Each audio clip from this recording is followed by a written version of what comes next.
A throng of Londoners have gathered to mourn the passing of our great King Edward IV. The king died after a brief illness shortly after learning that his brother, George, Duke of Clarence, had been stabbed and drowned in a barrel of port wine.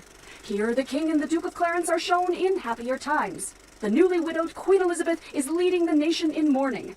See how her brother, the new Lord Rivers, comforts Elizabeth as they and the nation eagerly await the arrival of Prince Edward to take up the mantle of his father's crown, a family reunion for the ages.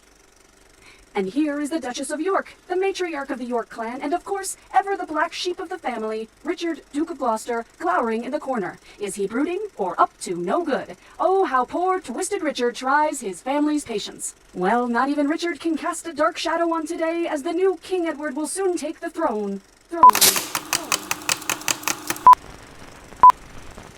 Thousands gathered to witness the end of King Edward's reign, a reign which healed the wounds of war but did little to enhance the lives of everyday people.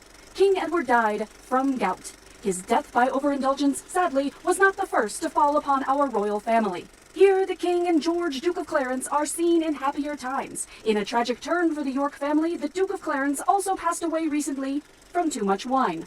Is Queen Elizabeth taking advantage of all this misery to elevate herself and her family? Her brother, a suspiciously newly elevated Lord Rivers, seems to be conspiring with the Queen to place the incompetent and illegitimate child Prince Edward on the throne for their own designs.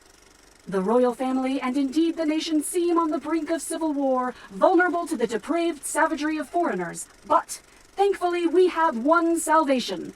King Richard stands for the little people. He stands for keeping our lands clean, secure, and prosperous.